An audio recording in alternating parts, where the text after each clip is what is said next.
Okay, so we're gonna get started here. So I think everybody's got a copy of their exams. So obviously, first thing you're probably most concerned about is talking about the exam. So what's the deal with the exam? First off, the average on the exam was between a 69 and a 70. So it was actually a little bit higher than the first exam, right? Which was good given I think most of us would agree that the material was harder on the second exam. So as a class, we did well. The median was about a 68, so the median was closer to the mean this time, meaning that you really had a kind of a less skewed distribution of grades. Having said that, I think the distribution was still a bit bimodal, in that a number of you did really well, right? A number of scores in the high 80s and 90s. That's really good performance for this exam. And then, we had a number of people who scored, kind of in the low 60s and even 50s.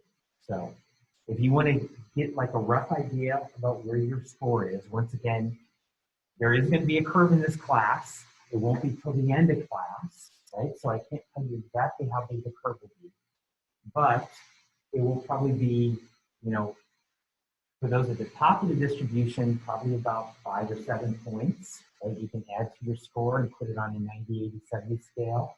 And for those who are kind of below the mean, they'll probably be closer to around 10 points, right? So at 65 is probably like a C. That's it, to give you some rough idea as to where you are. Now, of course, there's a lot else that goes into your final grade.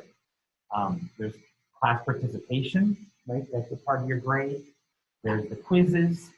There's this paper that's due on Monday.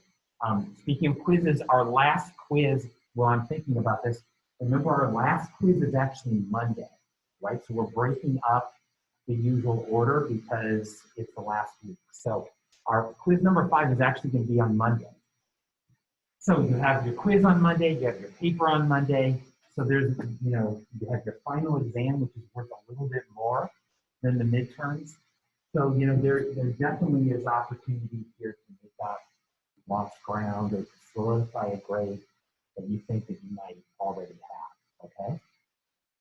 So, anyway, let's go over the exam, right? Let's go over the exam quickly. I'm not going to spend a great deal of time on this, but I'll go over it. If you have questions, you can come and ask questions. And then I'm going to have time after class today to meet. So if all of you want to talk to me individually, you can do that. Either here in person or we'll figure out a way to do that on Zoom after class, okay? All right, so jumping in, let's just kind of work through this question by question. So question number 1, which for some reason I put question number 3 on your exam, define diminishing margin returns. As the quantity of capital goes up, the change in output you get from an additional unit of capital goes down, right? You were asked this on your quiz, asked it again on the exam. Some of us still have a hard time defining this. What do economists mean by institutions? Right off the bat, these first 2 questions were a very good indicator of how you did on the class in the success class, because these are definitions that we've talked about again and again and again. Institutions refer to the incentives to engage in productive behavior and not redistributive behavior or effect, right? How do economists explain growth miracles? Why don't all poor countries experience them? As we talked about in class, growth miracles really come down to 2 things. First, they come down to changes in institutions. Changes in institutions that incentivize higher productivity, more physical capital, human capital, and technology. And then the second part of growth miracles is diminishing margin returns. That if you change your institutions, you'll grow really fast. And that's the miracle part of it, right? So changes in institutions and diminishing margin returns is what you were asked about in the first 2 parts of this question. That's the key to having the growth miracle. Question number 2, what are the 3 factors that determine aggregate productivity? Physical capital, human capital, and technology. Which is the most important? Technology, because it's not subject to diminishing marginal returns in the same way that the other ones are. In class, we talked about the citizenship premium. What does this mean? That location means everything, right? Moving from one country to another significantly changes your income. So what does that role does that play in the incentive to migrate? There are huge incentives to migrate. And in the role in geography, well, as we talked about many times, where you are matters much more than who you are. And why is that? Institutions, right? The key thing about moving to the United States is not so much that you participate in democracy, though that might be part of it, or any of the other things about the U.S. It is really being a part of our institutions and our ideas. Right? That's really the incentive to migrate. Question number 4, what is assorted mating? This is the fact that people that are in similar income levels, income brackets, tend to marry people from those same income brackets. So what does this do about income inequality? It worsens income inequality because rich people tend to marry rich people, poor people tend to marry poor people. And decreased intergenerational mobility, we know that your income level is highly correlated with your education. And your education is highly correlated with your kids' education.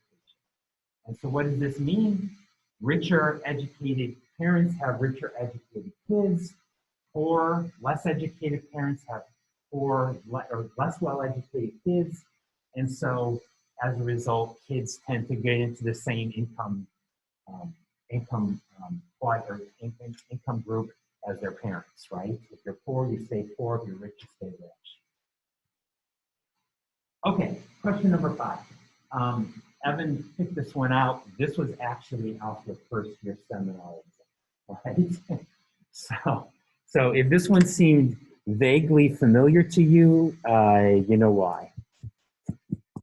So this is the question about redlining in cities like Chicago.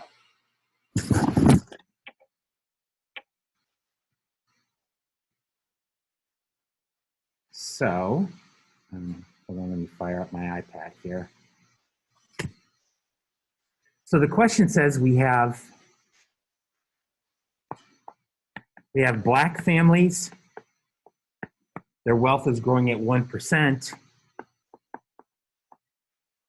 and white families who can get into the real estate market and see their wealth grow at 3%. So what's the deal with Black families?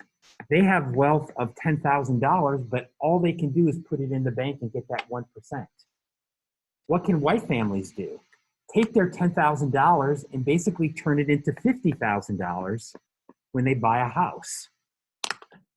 So right off the bat, white families can take that $10,000, get a mortgage, and turn it into a $50,000 asset. Right? They turn it into a $50,000 asset. So this is where they are in 1950. Right? What's going to happen? What's going to happen to the white family? Well, if they're growing at 3%, they're going to basically double in size every 23 years. So go to 1973, it doubles once, doubles again,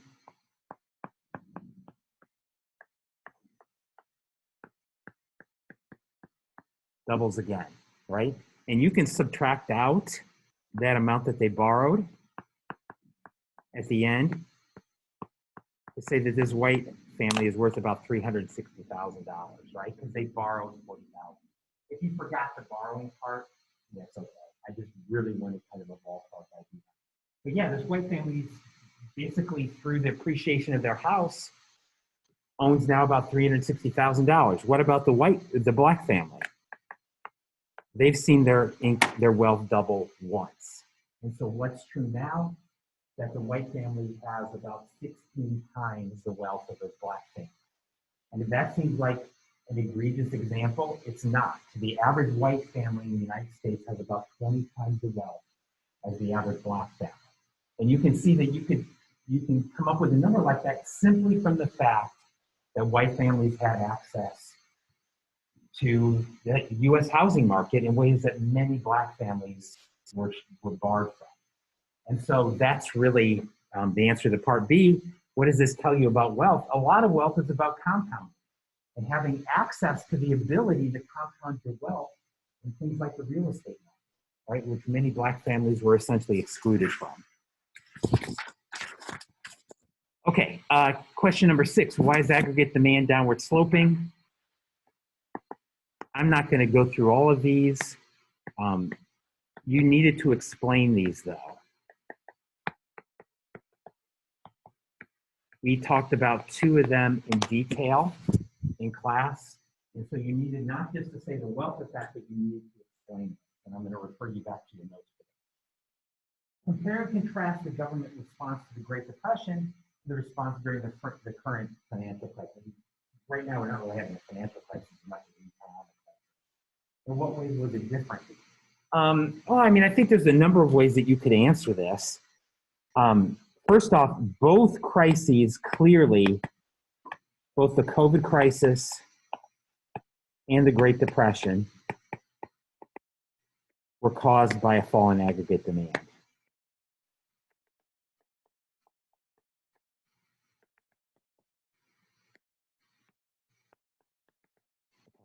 Both of these caused by a fall in aggregate demand. How would the response be different? Well, I would say the biggest difference is simply in terms of timing. What has the US government during this crisis done? Very aggressively tried to increase aggregate demand.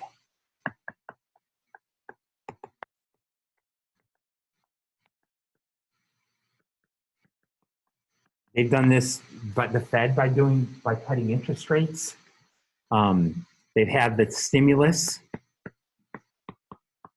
checks. They've increased unemployment benefits. There's been increased spending on COVID-related things such as the vaccines, right, and vaccine distribution. What happened during the Great Depression?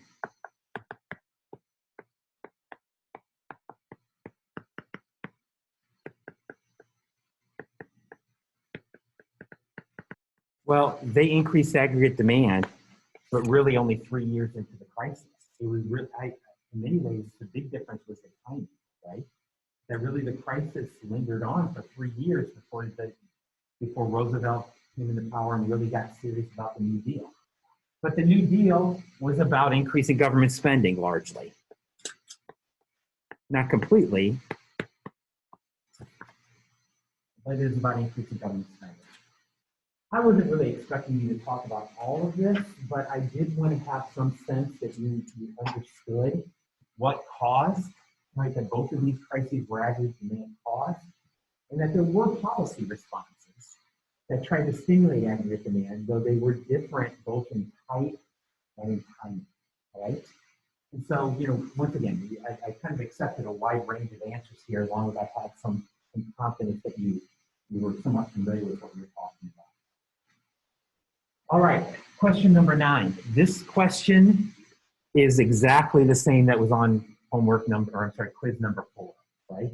The only difference is I think in quiz number 4, what did I have? A big tax cut, right? I think I had a big tax cut.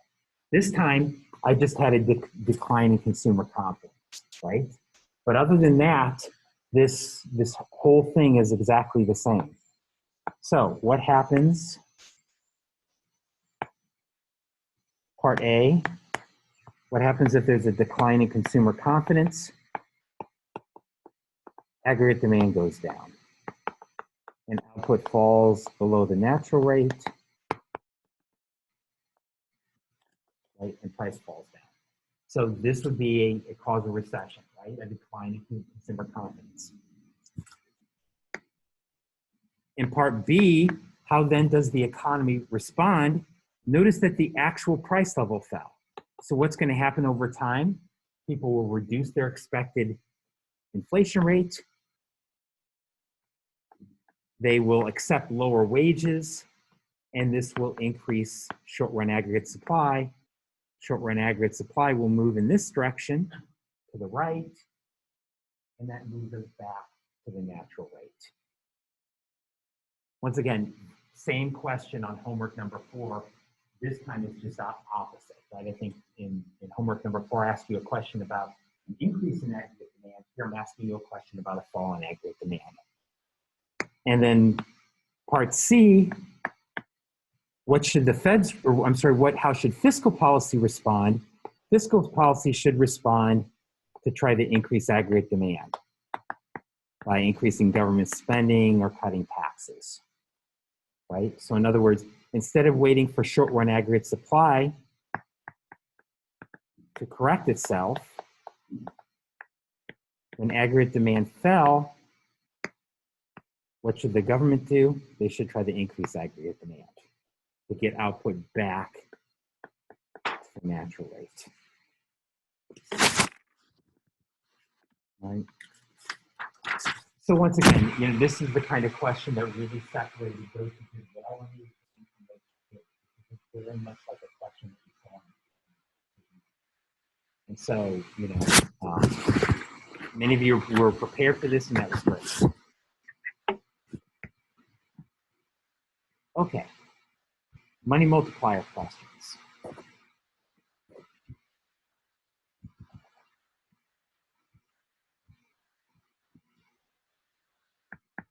Okay, question number 10. So here we have required reserve ratio of 0.15, and total reserves in the banking system are 250 million. So what's the maximum money supply? Probably the best way to think about this is what happens if the Fed puts total reserves from 0 to 250 million? Maybe you multiply. You have to basically figure out how much you could multiply this 250 million. So what's the multiplier? It's the change in M1 from a change in reserves or a change in currency. Has to equal this, right? So what's the change in reserves? 250 million. The reserve requirement ratio is 0.15. Do a little math.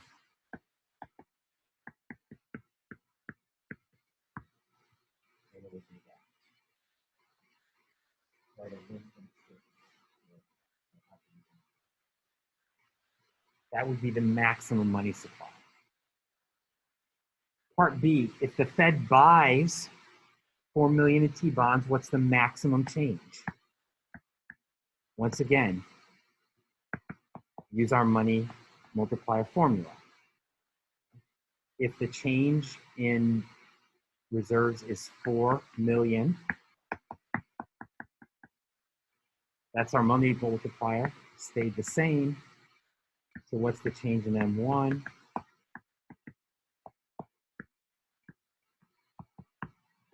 $26.6 million, and that's the maximum. That's the maximum. What's the minimum change? Just 4. Like that's the minimum. Like so the minimum would be 4, and the maximum would be 26.6. If you make $100 of purchases with your credit card and then you pay your credit card balance out of your checking account, what's the change in the money supply? 0. Right? Because remember, it's the Fed creating new reserves that kicks off the money multiplier. So you just moving money around doesn't. Sorry, if you wanted a feeling of power, you don't have it. What are the 3 functions of money? Once again, this is right out of the notes. A unit of account, meaning a way to measure value, a store of value, and a medium of exchange. Right? Those are the question. Flipping to the last page here, what's meant by an automatic stabilizer in fiscal policy? An automatic stabilizer is when government spending program or tax program changes automatically as GDP changes.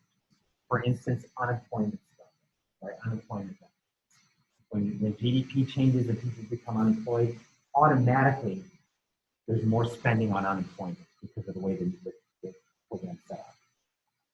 Many argue that Keynesian policy has a fiscal or has a debt bias. What do they mean?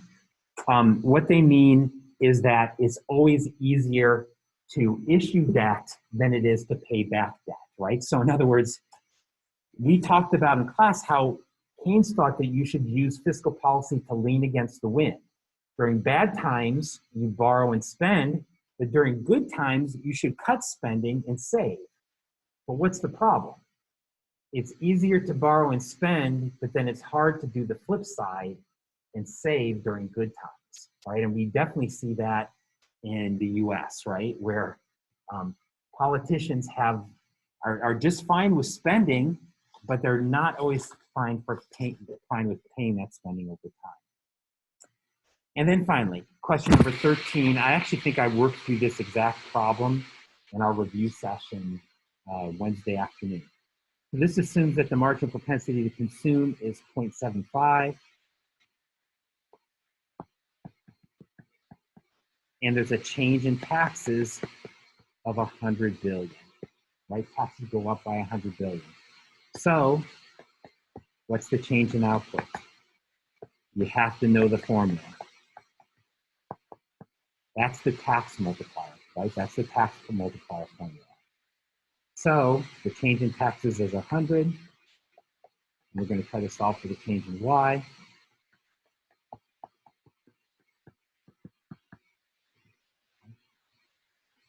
So what's the change in output?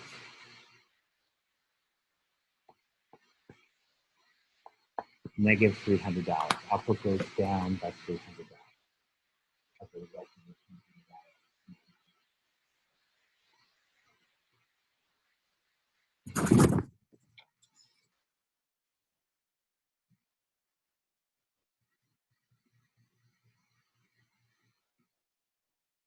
Okay. So that was just kind of a very quick run through for the exam.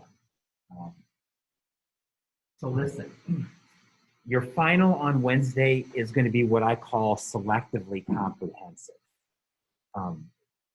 So a little bit more than half of the exam will be on new material, but there is going to be a portion of the exam that's I'm going to pick out some review questions.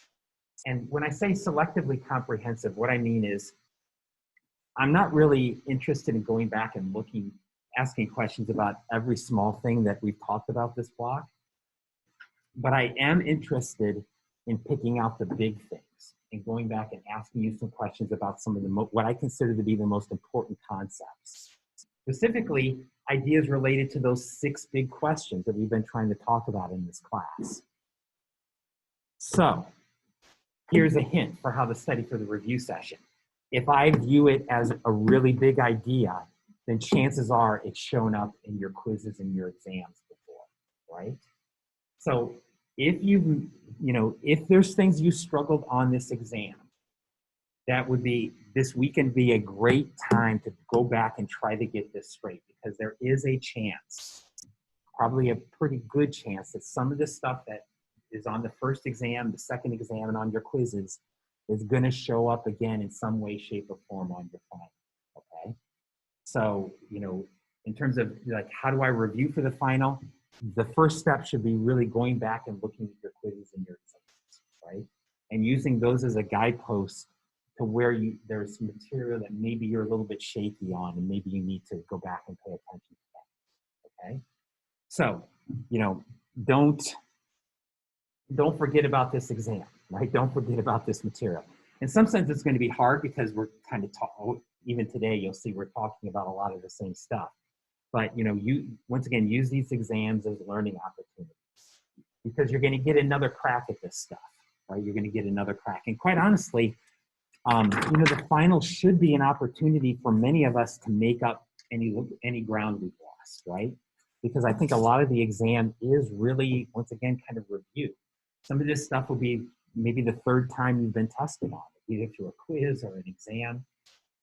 So, it's a good opportunity to show that even if you kind of struggled with the topic before, that you've got it straight now.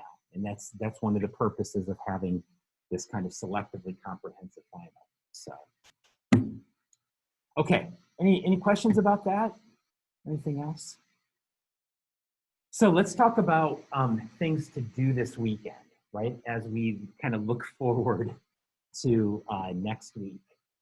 So this, this is that last weekend of the block. So not surprising, this is a pretty busy weekend, and you got some things that you should definitely be focusing on. First off, your current events paper, right? Your current events paper. That will be due at 9 a.m. Monday morning, all right? So basically at class Monday. So hopefully you spend some time looking for articles for you to do your review on. If you identify some articles today, you can send them to me on email. I'll be checking my email periodically throughout the day. I'm happy to give you advice about that, okay? So yeah, Max, do you have a question? Just one. You only need one. Yeah, this is not a, yeah, you don't, yeah, I only want you to do one, really. I don't want you, I mean, it's a short writing assignment, right? So, so yeah, I don't really want to like go into discussing all the details of the writing assignment unless any of you have any questions again, but that will be due Monday morning. Once again, reach out to me if you're uncertain about whether an article looks good or if you see a couple that kind of interest you, but you're not sure if one's better than the other. I'm happy to give you my opinion. I'm happy to give you my opinion. Remember though, the most important thing about finding an article to write about is to make sure that it relates to macroeconomics, right? Relates to the big topics that we've talked about in this class. Okay, so you have the paper that's due on Monday. Let me also remind you that for those of you who maybe feel a little bit less confident in your writing, or really probably all of us could probably use the help of using the Writing Resource Center, right? And so the sooner you get writing, the sooner you can go and get an appointment at the Writing Resource Center, and they might be able to help you, give you a little bit of advice, right? How to clean up your paper and things like that. But please do not make your papers the kind of stream of consciousness paper that many of you will turn in on Monday based on past experience, which is, oh my God, now I've got to write this paper. I'm going to read the article and just like type down everything that comes to my mind and turn that in, right? I mean, you want to have an organized discussion of how class material helps you understand the paper, right? So yeah, some of your articles should be kind of reviewing. Some of your paper should be reviewing what the article says, but you also want to make sure that you have your own insights, right? And those insights should be related to how you can apply class material to understand it. So that's the paper. Then we're going to have also on Monday, we're going to have quiz number 5, our last quiz, okay? And we're doing it on Monday because, we have a truncated week. So if we take the quiz on Tuesday, it's going to be hard for me to get it back to you before the final on Wednesday. So we're going to move the quiz up to Monday, right? And we'll take the quiz Monday morning. What's the quiz going to be over? It will be over chapter 15, which we talked about on Wednesday, and we're going to finish up today, and chapter 16 on inflation, which is what we're going to talk about today. So chapter 15 on monetary policy and chapter 16 on inflation. That's what the quiz on Monday is going to be about. Okay. And then finally on Monday, we will begin talking about the last chapter, the last topic of this class, which is international macro, okay? And so that's chapter 18. So on Monday and Tuesday, we will spend time talking about international macro. This is going to include questions like exchange rates and foreign capital flows, and how do we understand trade balances. Some stuff that we've talked about before, but we're going to talk about it in a lot more detail than we have, okay?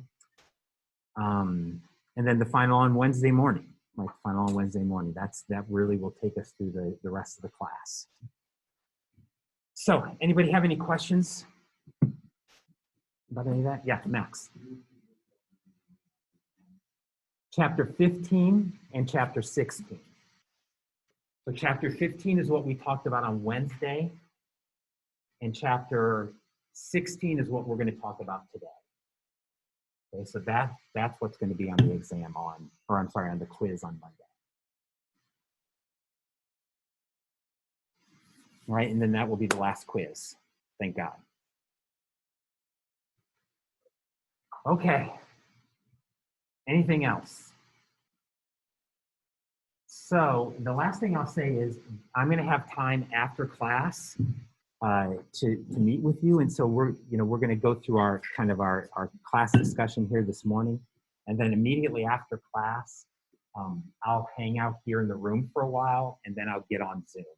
We'll kind of talk about that at the end of the class, how maybe we'll work that, but I'll make sure that I have opportunity for all of you if you want to talk to me either in person or on Zoom. We'll work that out here this afternoon or later this morning or early afternoon. Okay, well, let's get in then to the meat of what we want to do today.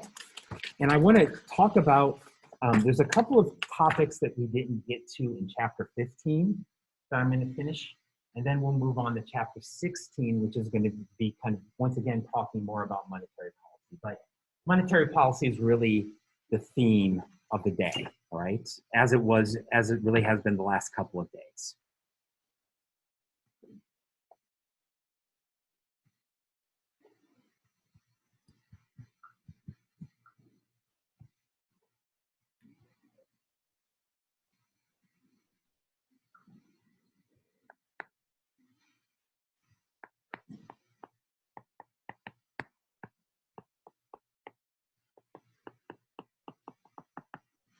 Okay, so just as a very, very brief review of chapter 15.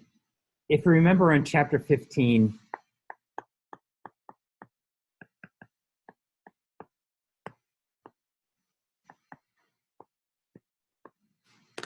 and once again, I'm not going to do kind of a big review of all this, but the theme of chapter 15 was to try to understand this flow chart for the Federal Reserve. The tools of monetary policy, the targets of monetary policy, and then the goals of monetary policy, right? So if you remember, we talked a lot about things like open market operations as the primary tool of monetary policy. And how then does the Fed use these tools? Well, they use it to target interest rates, particularly that federal funds interest rate. And so we talked about the federal funds market, right? And how open market operations influence interest rates. And then we talked about, well, then how do interest rates impact the Fed's goals? And the Fed's main goals are low inflation and high output.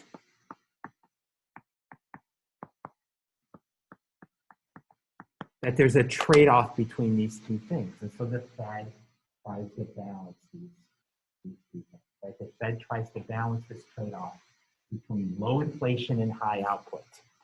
And how do they do that? Well, that's countercyclical monetary policy. Oops, can't spell this morning.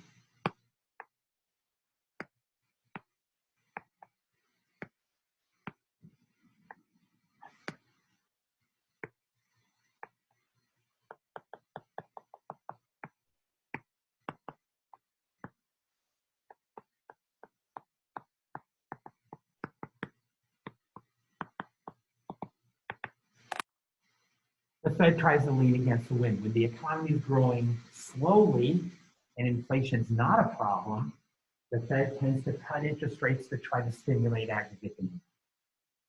And when the economy is growing fast and inflation becomes a problem, then the Fed thinks about raising interest rates to try to slow aggregate demand. Right? That's really the key insight from chapter 15. Right? Now, I do want to say that does this have to be a goal of every central bank? No. In fact, different central banks can follow different goals, right? And so the one thing we didn't get a chance to talk about on Wednesday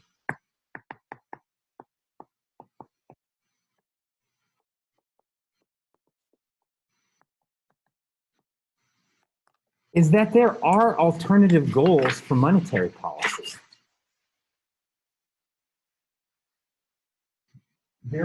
other central banks can make other decisions about what they want to focus on. One goal that some central banks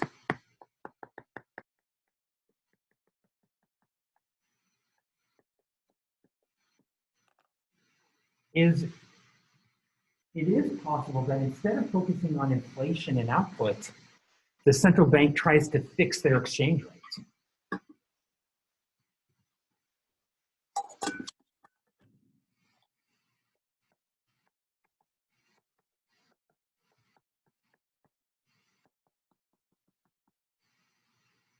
In other words, try to maintain a constant exchange rate.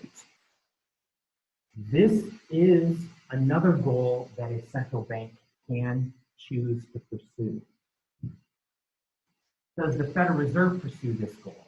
No, and we'll talk about why this is on Monday. And so I'm not really going to say much more about this today.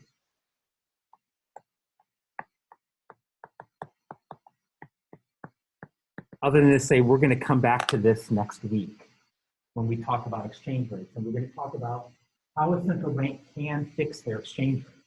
And then we'll talk about why would a central bank do that?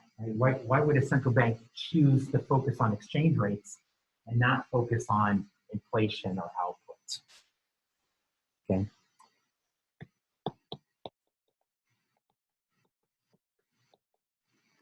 Another alternative way of running monetary policy would be to do what's called inflation targeting.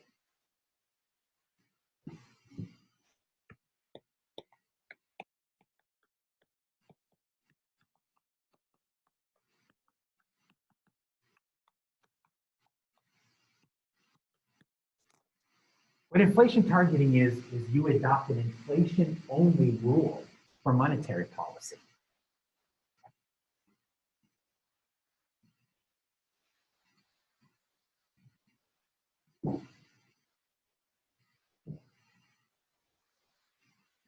So, for instance, the European Central Bank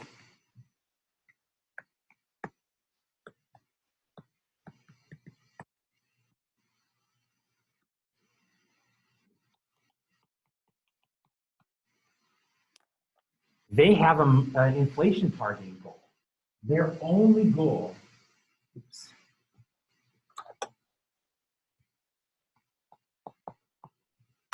their only goal is to keep inflation at 2%. So it is not the responsibility of the European Central Bank to try to stabilize output. If Germany goes into recession, it's not the responsibility of the European Central Bank to try to get it out of recession. It only has one goal: keep inflation at 2%. Keep inflation at 2%. So let's talk about this a little bit. What's the rationale behind having an inflation-only goal, right? In other words, only trying to do one thing at a time.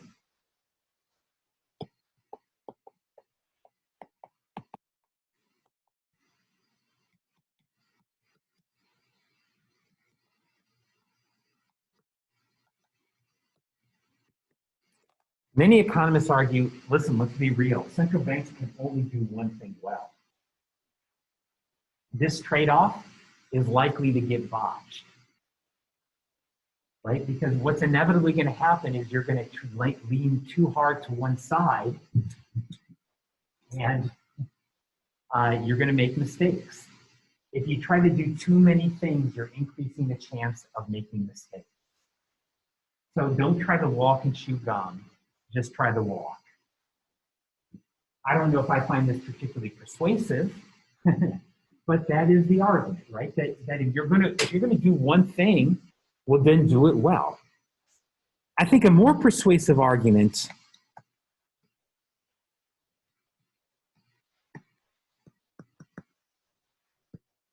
is this idea of time consistency.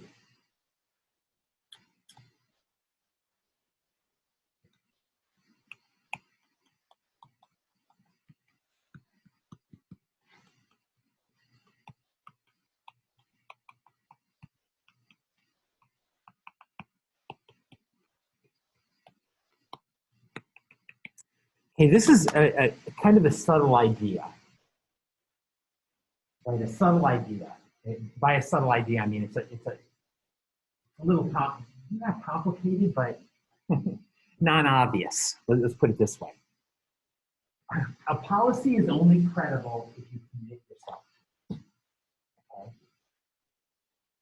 So time consistency is a really important idea in any sort of policy framework that you're talking about. Any sort of policy decision, you have to consider the problem of time consistency.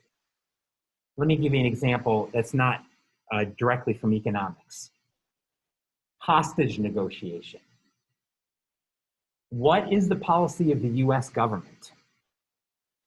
If somebody takes if someone takes an American hostage, what's the policy of the US government? We never negotiate with hostage takers, never, absolutely not. That's the policy. Why? Because if we don't credibly commit to that policy, what's going to happen? Right? We'll negotiate with the hostage takers, and then what will they do? They'll take more hostages. So if you really want to discourage the amount of hostage taking, you have to credibly commit yourself to never negotiating with hostages. And so it's been long the stated policy of the US government that we don't negotiate with those who take hostages. Of course, if you know anything about US history, how often has the US government broken that law? Many, many times, over and over again. Right? So while the law is one thing, you can make a question about whether it's credible, right? Let me give you another example. This one is from my life. So I grew up in Ohio, and I have two younger sisters, and my dad worked too much. We very rarely went on vacation. But when I was, I think like in 9, and my younger sisters were 7 and 5, my mom and dad said, okay, the dad's taking time off from work. We're going to get in the car and we're going to drive from Ohio to Florida and go to Disney World. Okay. And so I'm super pumped, right? My sisters are super pumped. My mom, who's super cheap, like packs 2 weeks of peanut butter and jelly sandwiches and puts them in the trunk. And then we all jump into the car. And my mom usually was the driver in our family. And so we had kind of a long driveway. She drove out the driveway, turns onto the road. And I mean, we are not even on the road before me and my sisters are beating the crap out of each other, right? Or me beating the crap out of them because I was bigger, right? And so we are yelling and screaming, and you didn't have to wear seatbelts back then, so we're wrestling around. And my mom pulls the car over to the side of the road. She says, if you kids don't shut up, we're turning the car around and we're going back. All right. Did we believe her? Absolutely not. We didn't believe her, right? What was she going to do with all that peanut butter and jelly in the back of the car, right? We knew she wasn't going to waste it. So she gets back on the road, and we just fought all the way down to Florida, right? It was wonderful. What's the problem with my mom's policy?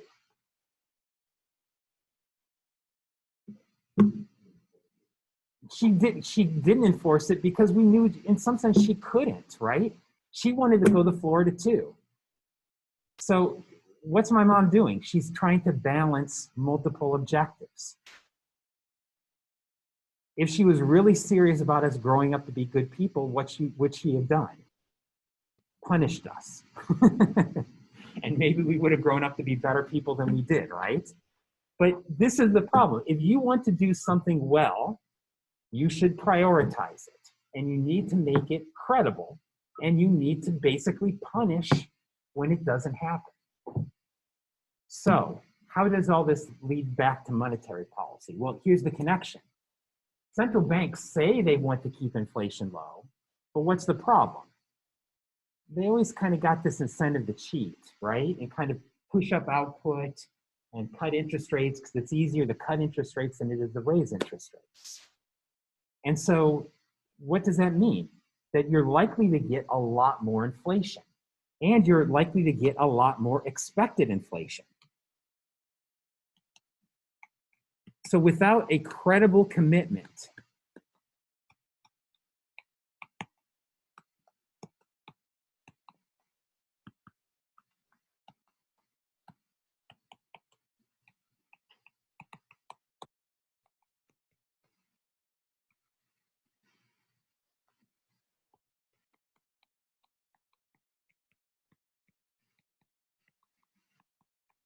without some sort of credible commitment to low inflation, expected inflation won't stay low and will get higher inflation.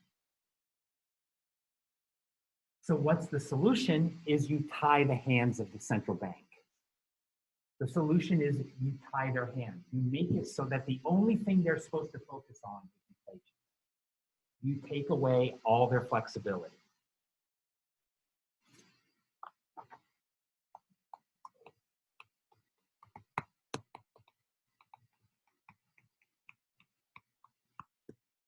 Right? The solution is an inflation rule where the central bank's not anymore expected to do 5 or 10 or 20 or 30 things. They're expected to do one. You can see why this has some appeal for the European Central Bank, right? European Central Bank has 13 different countries. At any one point in time, one of them might be in recession and the rest of them may not be. What's a central bank supposed to do? It's not clear, right? They've got a lot of competing pressure on them. So their political solution was, let's kind of take away all the pressure to stabilize output, and let's just focus on one thing we know we can do, keep inflation at 2%. Okay? But you also see the problem with this. The problem is there's very little flexibility.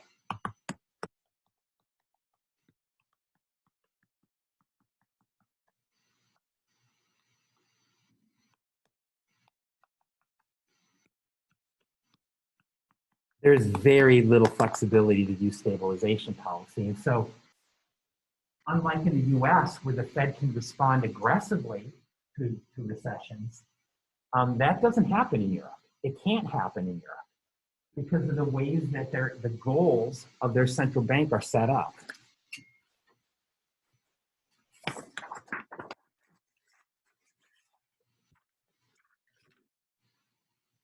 There is, though, something that's really important in this idea, right? One of the things that is really important, though, that this problem of time consistency kind of highlights is the importance of credibility. And central banks talk about credibility a lot. In other words, they want to be believed. They want to be believed so that people keep their expected inflation low. Because that's part of keeping actual inflation low. And it's part of keeping interest rates low. It's very much like this idea of debt tolerance that we've talked about, right? When can you issue more debt? When markets believe that you'll pay it back. And so what markets believe is really important to policymakers. And it's the same for the Fed. What markets believe about inflation is really important. And so, how do you get markets to believe that you're going to keep inflation low? Maybe you have an inflation rule. The Fed's approach is more that we don't need a rule, we just need to do it, right? In other words, to show that we're committed to low inflation, to establish a reputation, right? So you can get credibility in a couple of ways. You can get it through a rule, or you can also get it through reputation. And in many ways, the Fed that's a lot of what they've done here since the 1970s is establish a reputation for keeping inflation low.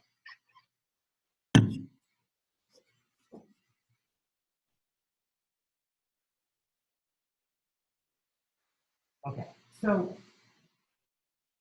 I think that's probably enough to be said. There's more to be said about this, but save for money and banking. Right? For those of you who take money and banking, we'll talk a lot more about this role of credibility in setting monetary So this is another goal that a central bank could have, right? If to back up here, to retrace our steps, the Fed has this goal of low inflation and high output, but they could have other goals. They could have a goal of fixing their exchange rate. They could have a goal of only thinking about inflation. There's also another goal that the central bank could have. We'll talk more about this one in chapter 16. Some central banks are charged with paying the bills, right?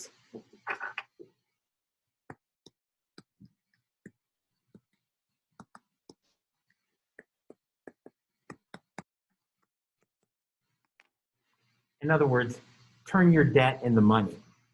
And we'll talk about that here now.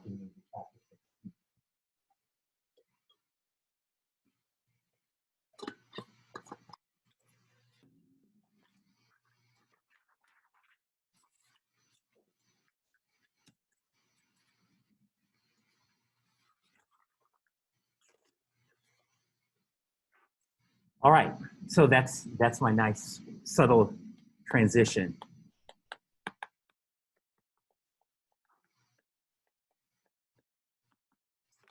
Let's talk about inflation in a little bit more detail here and more directly connect inflation to monetary policy. Make sure that we understand the exact relationship between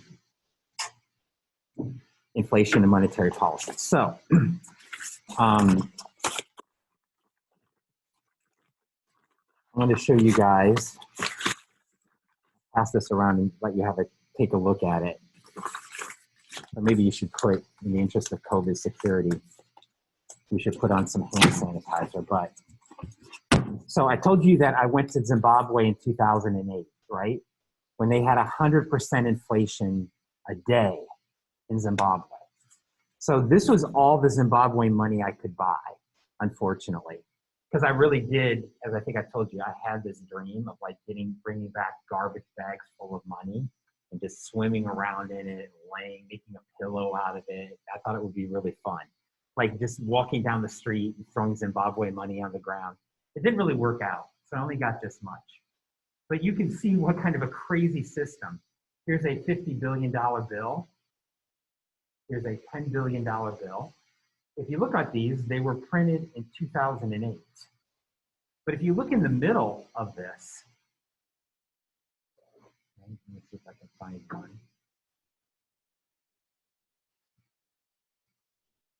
Here's a $500,000 bill. Here's a $1,000 bill printed in 2006. There's some 50, I think somewhere last night I saw a $5 bill. They had a $5 bill printed in 2007, right?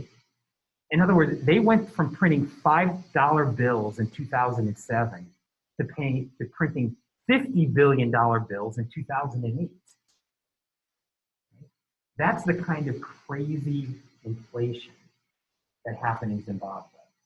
What in the world, right? How is it that a country goes from having relatively low inflation to having these kind of astronomical levels of inflation? Well, let's talk about that a little bit, right? Let's talk about that a little bit. First off, let's be clear about what the source of inflation is.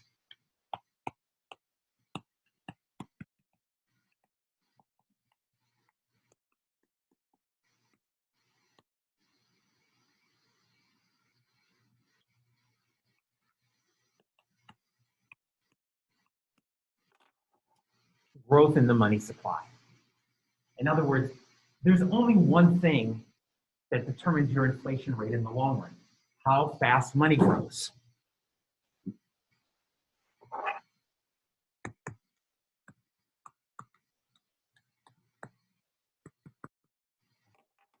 This is consistent with that concept of money neutrality that we've talked about, right?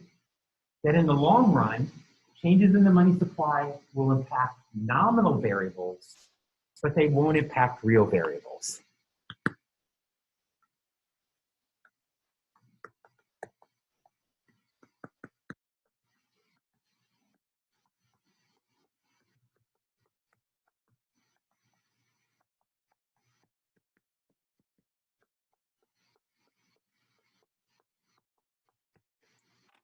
Changes in the money supply only impact nominal variables in the long run, not real variables.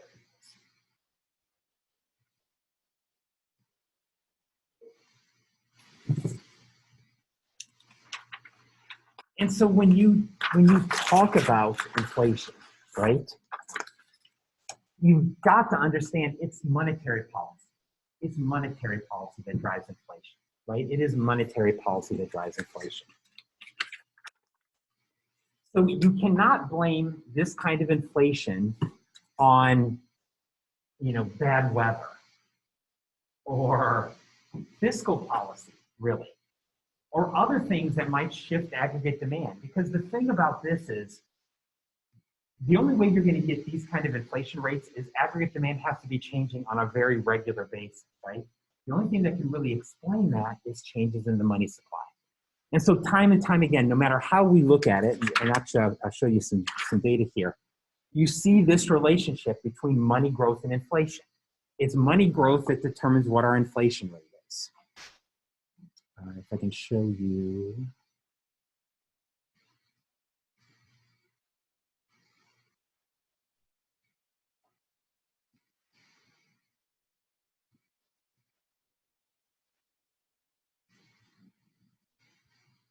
One second.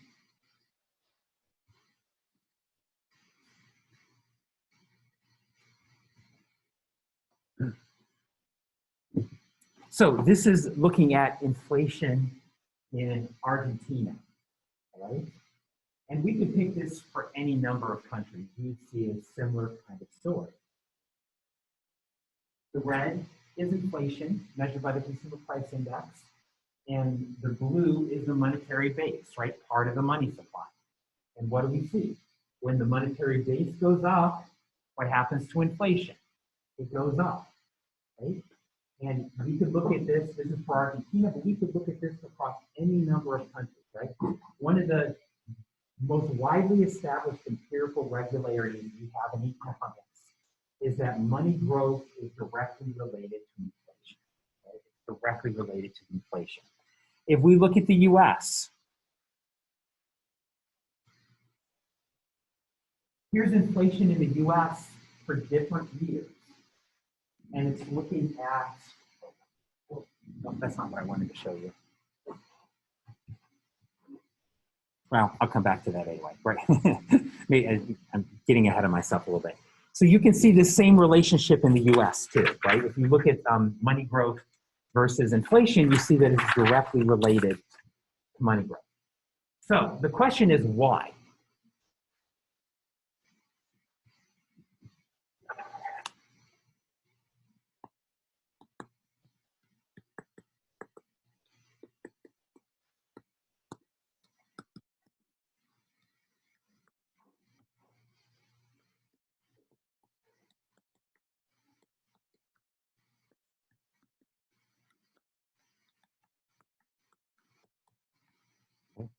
Why do central banks allow money to grow so fast that we get inflation?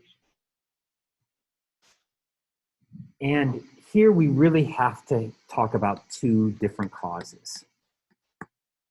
There's really two traps, we'll say, for central banks that create inflation, that create sustained inflation.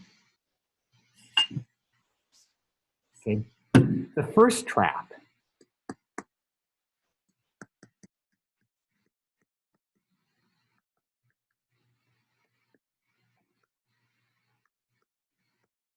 and we've actually talked about this trap, I believe, on Wednesday. That one trap that central banks can fall into is setting output targets that are too high.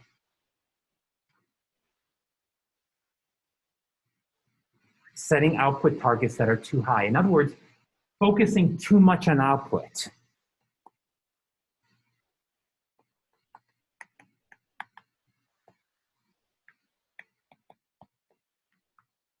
Focusing too much on output and not enough on inflation.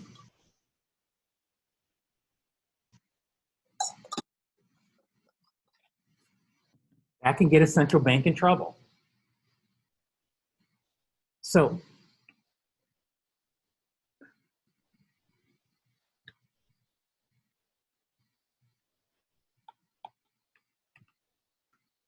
I worked through this example on Wednesday,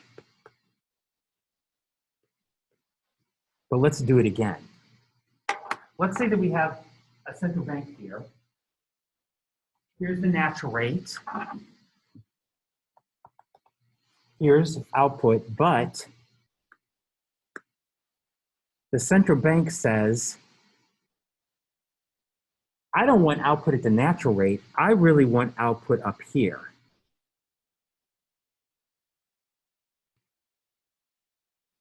I want to keep output above the natural rate. Why? Either because I'm stubborn, or maybe I'm trying to get somebody reelected, or maybe just because I made a mistake. I thought that this was the natural rate, and it turns out it's not the natural rate. Well, if this is the target is too high, what's the central bank's policy going to be? What are they going to try to do?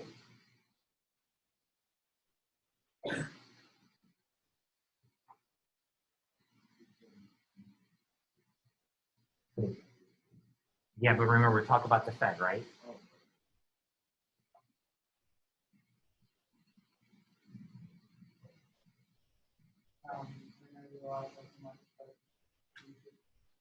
Exactly. They're going to do open market purchases, right? In other words, increase the money supply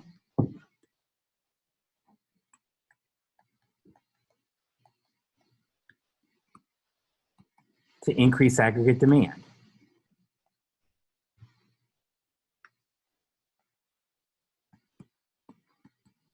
But what's the problem going to be?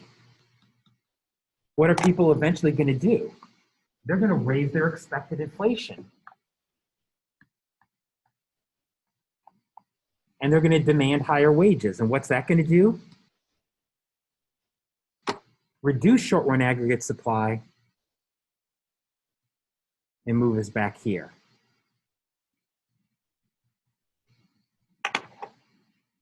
Can the Fed stimulate output for a while?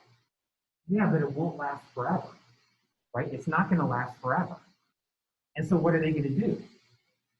Well, if they're stubborn, they'll keep on doing this same thing over and over. So if they're stubborn, they'll try it again.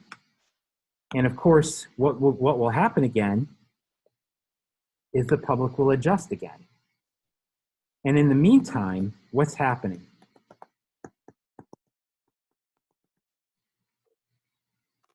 Higher inflation, higher inflation. This is a trap that central banks can fall into, of trying to keep output too high, and as a result, pushing up inflation over time. This is the trap that the Fed fell into in the 1970s.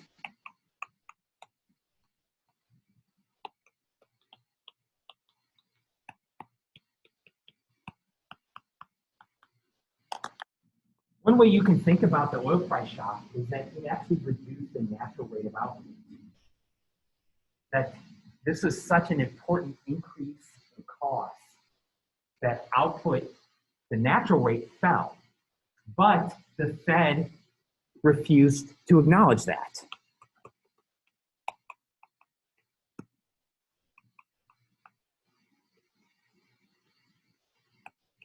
The Fed then tried to keep output too high. They didn't acknowledge that, and what was the result? Rising inflation, right? Rising inflation, that was the result.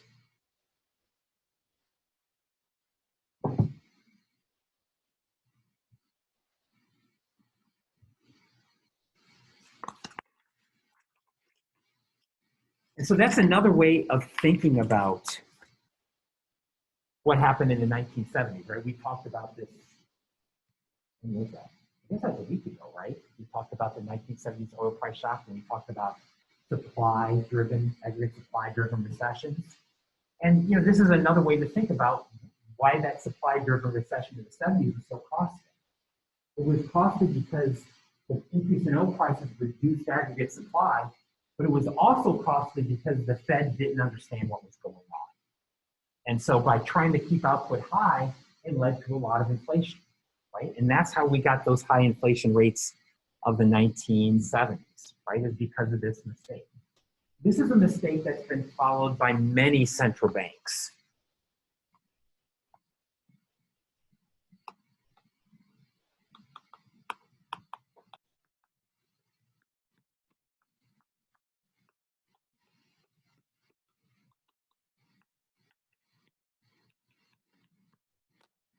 This was, I guess you would have to call this an era of learning among central banks, where a lot of the supply shocks that took place in the 70s created a lot of inflation in the 1980s and early 1990s. So weird. Sorry, sometimes this pen just starts clicking stuff. Okay, so that is one mistake that central banks have made. However, that usually explains the mistakes of having 10% inflation, 20% inflation, 30% inflation. It's not going to explain the kind of mistakes that we saw in Zimbabwe when they had 100% inflation a day, right? How do we explain those kind of mistakes? Well, those kind of mistakes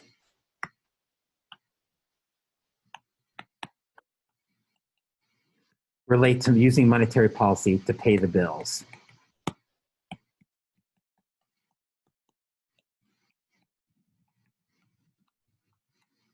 Instead of issuing debt, you can just issue money. So in other words, instead of paying for things by issuing bonds, why don't you just print up money?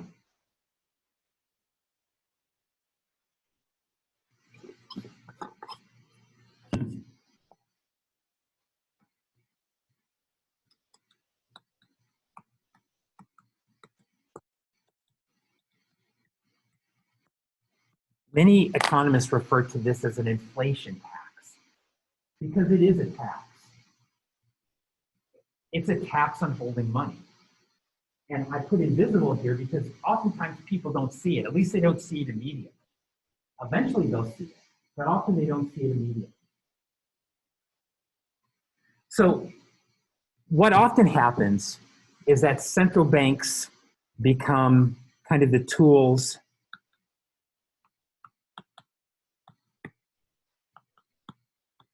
of politicians.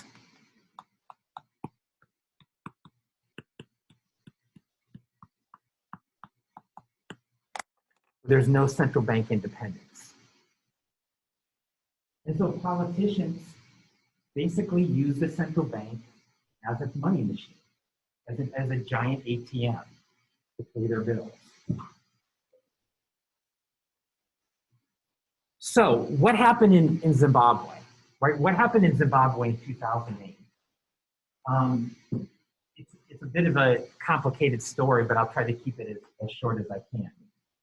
Zimbabwe, for those of you who are familiar with history, used to be Rhodesia, right? It used to be Rhodesia in the 1960s and 70s.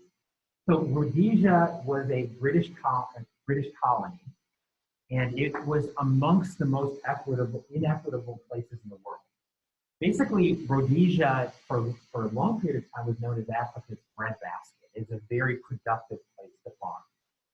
And so white settlers had settled Rhodesia, taken all the good land, and basically had some of the most productive farms in the world in Rhodesia in the 1950s and 60s and 70s. Of course, where were the African people, black people, supposed to live? They lived in the mountains and the less productive land or worked on the white people's farms. And so you can imagine that's not going to sit well with them. There was a popular revolt. There was a long kind of civil war. And in 1980, blacks led by a guy by the name of Robert Mugabe came to power, right? However, when Mugabe came to power, he basically left the whole infrastructure the same. So now while the government was nominally a democracy and everybody had a chance to vote, in reality, whites still held most of the power because they held most of the economic power, because they held most of the land. However, as Mugabe's reign kind of stretched into its second decade and third decade, Mugabe became less popular among Black Zimbabweans. And so in an effort to try to get more popularity, he began to have the government basically take the land from white settlers and give it to former soldiers. So basically forcible redistribution of land. The problem with that was when you take land from farmers who farmed it for generations and you just give it to a bunch of soldiers, how good of farmers do you think they're going to be? Not too good. It basically chased out a whole bunch of the human capital and technology out of Zimbabwe. And as a result, output production tanked in Zimbabwe. Farm production tanked. Zimbabwe went from a country that fed the rest of Africa to importing food in a matter of years, right? The economy tanked. And so, given that the economy was tanking and the government's not collecting any revenue, how do they pay their bills? Well, let's just print up money. And that's basically where Zimbabwe ended up in 2008, right? When I brought home this stack of money, where they were printing it up at such a rate that prices were doubling every day. And so, that's usually, well, Zimbabwe is somewhat unusual. It's not completely unusual. What we typically see is that when you have a hyperinflation, and hyperinflations are usually mean inflation of greater than 1,000% a year. It's almost always associated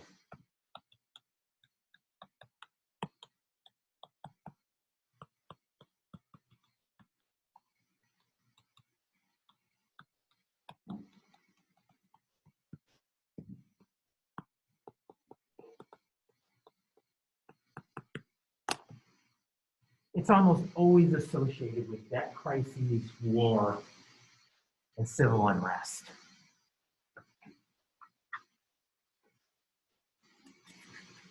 It's almost always associated with debt crises, war, and civil unrest. Because, quite honestly, healthy countries don't print up money at that rate. Right? This is really something that very unhealthy economies and unhealthy political systems do, because it's bound to blow up on you, right? It's bound to blow up on you as it did in Zimbabwe, right? And so, whenever you see hyperinflation, you always see this same picture, that it's not really the hyperinflation itself that's killing the country, it's the underlying causes of the hyperinflation, such as debt crises, civil war, etc. So let me show you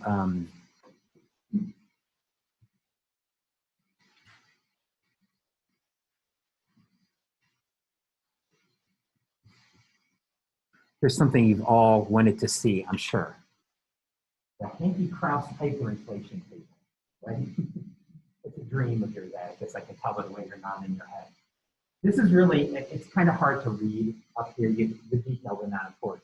But this is really a list of all the hyperinflations in history. And if you kind of go down this list, what do you see? It's just war, civil war,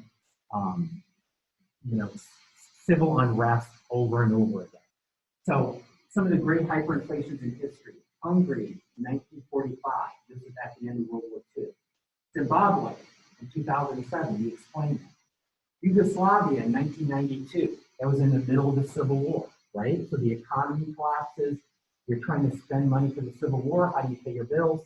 You print up money.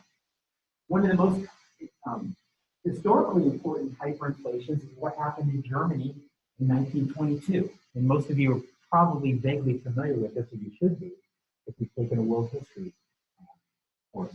But what's the story behind that hyperinflation in Germany in 1922?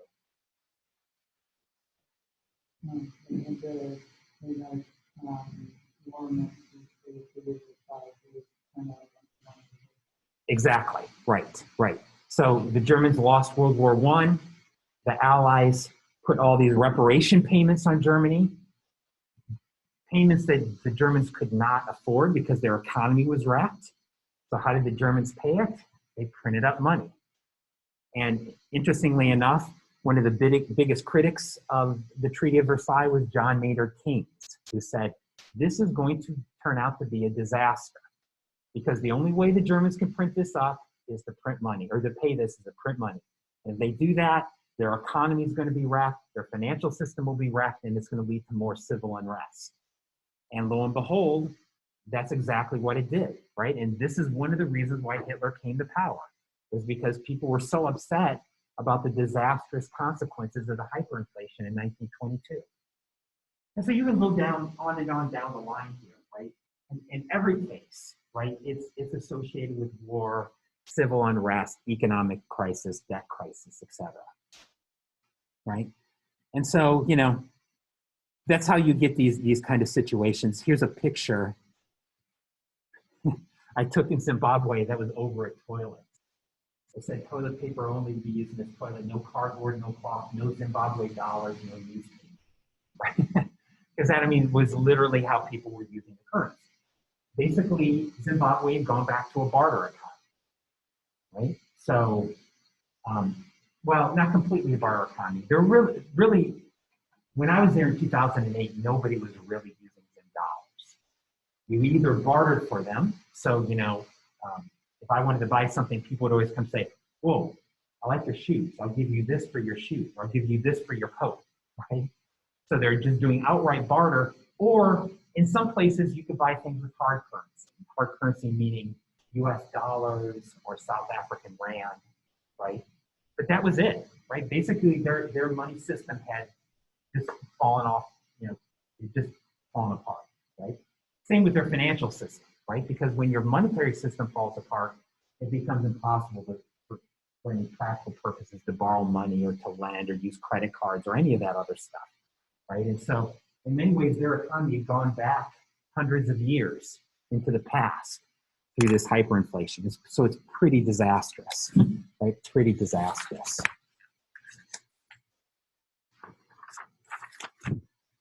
What's happening with inflation today? Well, this is really interesting because having spent all this time talking about inflation and hyperinflation,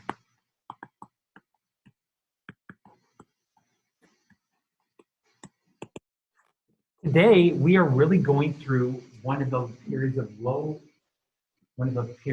inflation that we've had in world history. Okay, so let me just kind of walk back here a bit and lead up to where we are in terms of inflation today. First off, as we've talked about,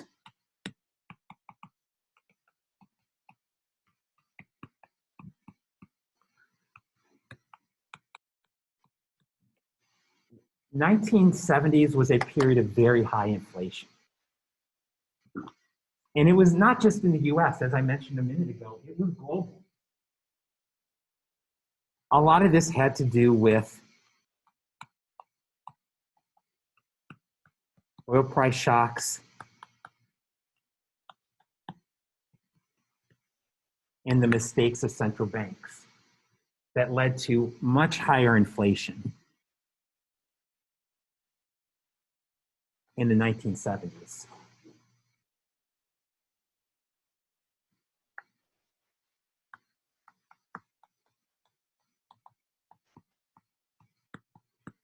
So for instance, in 1980, inflation was about 18%, depending upon how you measure it in the US. That is high.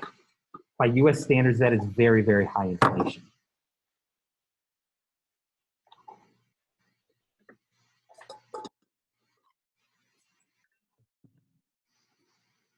So what then happened? Well, really, yeah, go ahead. Is there any monetary policy to solve this supply shock,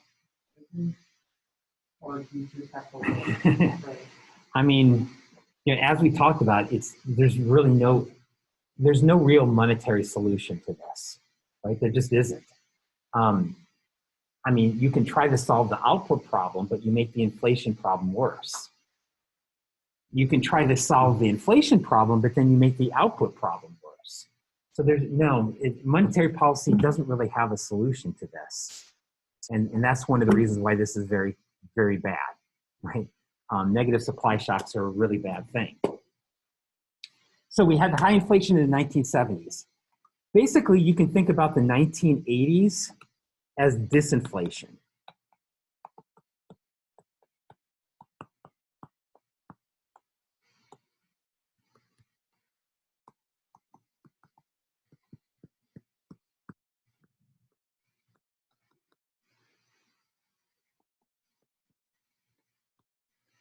In 1981, the Fed made a big move to raise interest rates and cut the money supply in order to get inflation back down.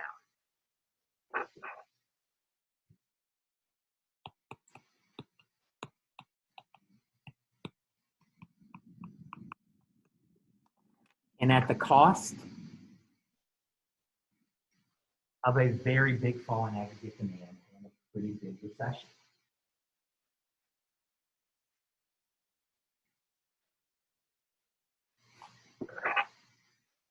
And by many estimates,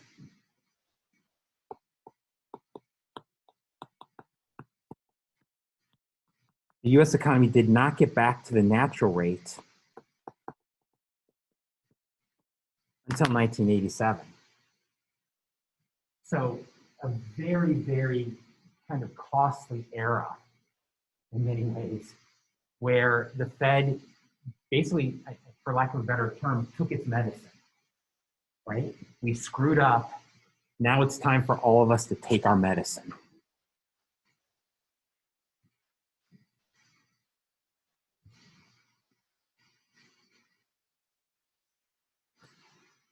But it did drive down inflation, right? Here we see on the left-hand side, the core inflation rate dropped pretty significantly, right? Pretty significantly and pretty quickly.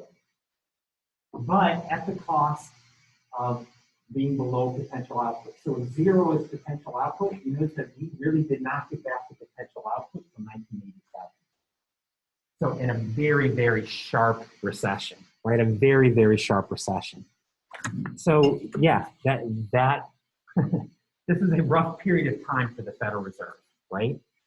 And of course, one of the things that's true about most of the people at the Federal Reserve is most of them lived through this period of time. In other words, most of the people who work at the Fed today were of my age or a little bit older, right? I mean, I was in high school during a lot of this stuff, or in junior high. And so I remember this distinctly, right? I mean, this was a big deal. And so, in many ways, I think people at the Fed were really still shaped by some of the mistakes of the 1970s and 1980s. And in many ways, kind of vowed never to let this happen again. And so if you think about what's happened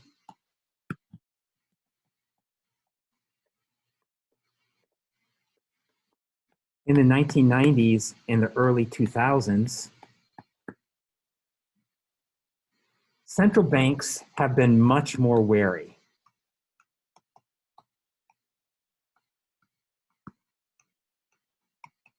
of inflation.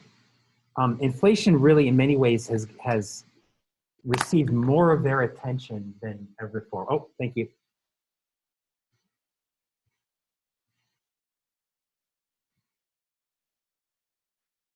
Yeah.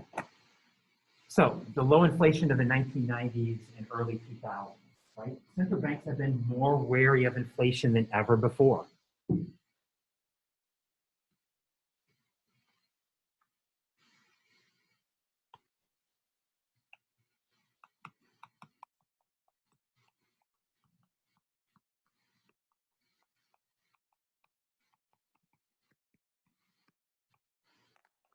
In many ways, one of the most important things about monetary policy is this focus on credibility, trying to keep expected inflation low, trying to make sure that the public believes that they are committed to low inflation. That has become a really important part of monetary policy.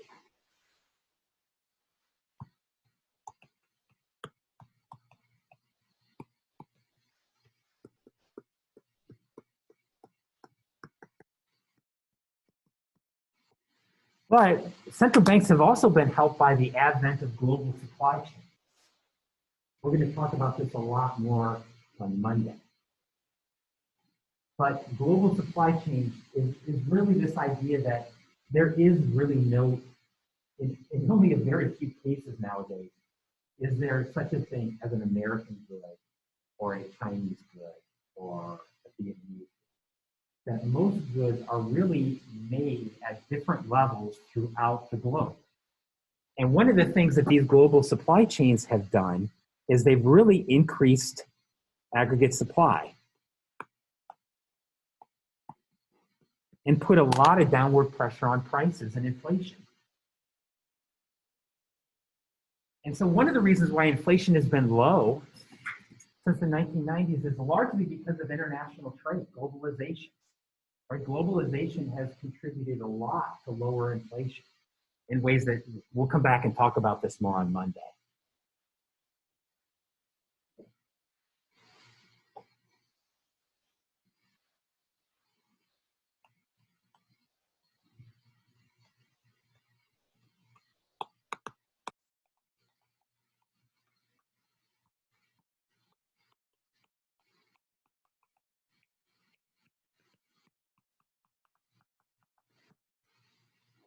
And then if we think about what's happened here like the last 10 or 12 years, what's impacted inflation, it's really been the aftermath of the global financial crisis and now the COVID crisis.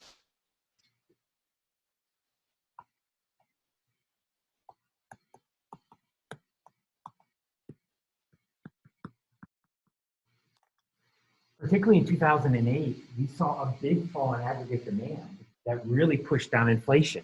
In fact, inflation was less than zero. It was negative in 2009, meaning prices fell on the average good in 2009.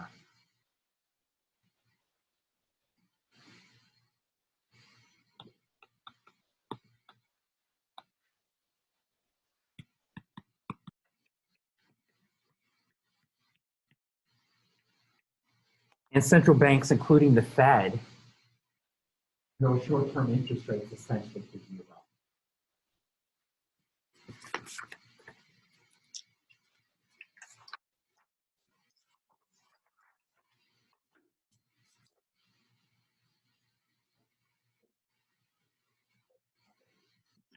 And so if you look here, kind of back up and look at the big picture, you see there's really been kind of a remarkable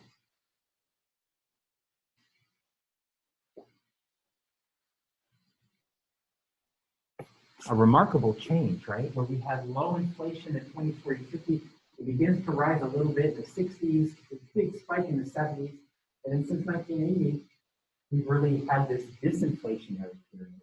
And recently, inflation has been extremely low, right? Extremely low.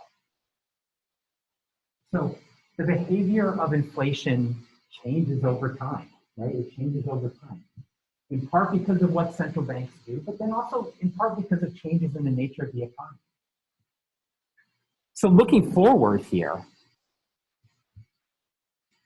and this is actually, for those of you who've been looking for articles, you probably found articles on just this topic.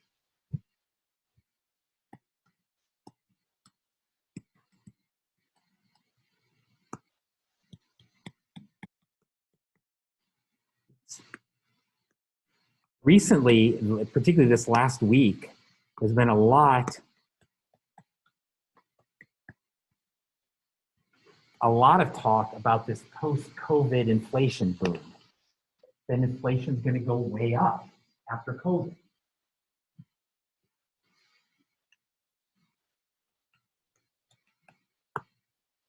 Why? Well, because the economy will bounce back strong.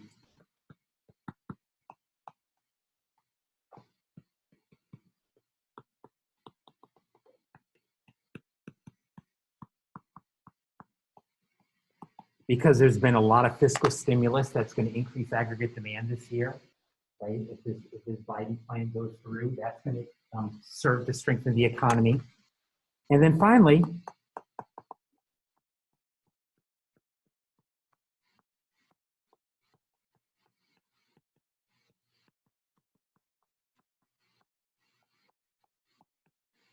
the Fed's been keeping interest rates close to zero. And so particularly this week, there's been a lot of kind of what you could call rising inflation, right? Hopefully you guys didn't have a lot of money in the bond market this week. It's not been a good week to have money in the bond market. Why? Because interest rates have been going up in the bond market. And what does that mean about prices? Going down. Why are interest rates going up? Because markets are beginning to think that inflation is going to be going up. As inflation goes up, interest rates go up. And so this is what the markets have been talking about here, right? Are we set up for a post-COVID inflation boom, right? So interestingly enough, just to show you this video, so the chairman of the Federal Reserve, Jerome Powell, was speaking to the Wall Street Journal yesterday, and he actually talked about this. And so let's just watch this. It's only 2 minutes, but let's just watch him talking about how the Fed is thinking about this going forward. Okay, so can everybody see this thing? Powell confirms the Fed. Can you see this? So I'm going to play this, and then we can all listen, and then we'll talk about it.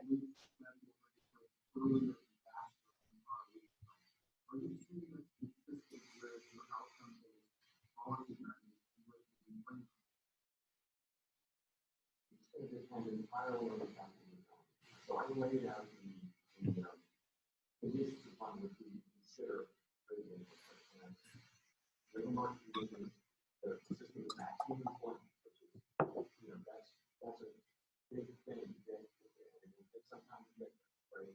Inflation is sustainably 2% inflation on that. They're going on about 2% sometimes. But those are the conditions. When they arrive, we will consider raising it. We will not. We're not intending to raise it until we see those. And so that is really going to, the timing will depend entirely on the fulfillment of those conditions. As I said, I told you that, if we're likely to see inflation move up during the course of this year, we really two things. First, the basic estimate, but also just kind of reopening where businesses will be potentially hit by a rise in the economy or better. But you can see bottlenecks, you can see prices moving up. We're inclined to see this as transient. And there's a difference between a one-time surge in prices and ongoing inflation. Ongoing inflation, we're fighting for year after year after year. Tends to happen when people's psychology becomes they believe that will happen. And they have no faith that the central bank frankly will prevent that from happening. So, as I said, the key thing is to keep longer-run inflation expectations anchored at 3%. If that happens, then a transient increase in inflation will not affect inflation over a longer period. And we need to use our goal to keep inflation expectations anchored at 2%, which gives us the ability to do all of the things we do when the economy needs. All right, so right there, you heard basically everything we've talked about, right? Actually, maybe we should be teaching this class because he said that kind of more succinctly than I've been able to say. But notice the most important thing that he turned to was credibility, expected inflation keeping low. As long as, as long as the public thinks the Fed is committed to low inflation, he's not worried about inflation. And so, yes, the Fed does expect inflation to tick up this year. But his point is that's going to be kind of more short-term stuff, not permanent. And as long as the public believes that the Fed is committed to low inflation, he's going to be more worried about output. And so, yeah, I mean, this happens, to be honest with you, this happens all the time. If you go back and look at the newspaper reports in 2009 and 2010, they were all about the incoming wave of inflation, right? Because the idea was, well, now that the recession's over, the economy is going to bounce back so strong, and we're going to have, the Fed's been keeping interest rates so low, we're going to have all of this inflation. And did it occur? No. Because what did the Fed do? The Fed backed off when they felt like they needed to back off, and expected inflation remained low. And so I don't see why this time it should be different, other than the fact that some people don't like the pay attention to history, right? So yeah, I mean, I think we can expect some higher inflation. But that's only because inflation is very low right now. It's well below 2%. So, I think to put what Powell just said in another way, we can expect inflation to go up to 2%. But there's no reason to think it's going to go beyond that, right? And I think that the Fed remains committed to this. And so, yeah, these are the kind of things that the Fed has to think about and weighing. And once again, you can't understand this until you understand all the complexities of what the Fed's tools are, what its targets is, what its goals are, what does countercyclical monetary policy mean, how the Fed leans against the wind, what do you mean about credibility? I mean, there's a lot that goes into this, right? There's a lot that goes into this. But hopefully you felt good about yourself that you could listen to the chairman of the Federal Reserve speak and have half an idea of what they were talking about, right? Which is probably more than you had a week ago at this time. So it's a small victory, right? It's a small victory. Okay, well, that really gets us through chapter 16, I believe. Yeah, so we're done. So here's what I think. I'm going to hang out here and talk to people in person, okay? So why don't if you want to talk to me in person, I think there's actually a conference room over next door. I'll just go over there and you guys can kind of come in one-on-one. For those of you who would like to talk on Zoom, I'll get on Zoom at 11:15. Okay, so basically the next half hour, I'll be hanging out here and then I'll be on Zoom at 11:15, either for those of you who are online or for those of you who just want to come back and talk to me on Zoom, okay? So I will be on Zoom until nobody is there anymore. If you would prefer to meet this afternoon, send me an email and I can also schedule an appointment for later this afternoon, okay? All right, so we all know what's going on Monday, right? Quiz number 5, paper due, okay? All right, have a good weekend.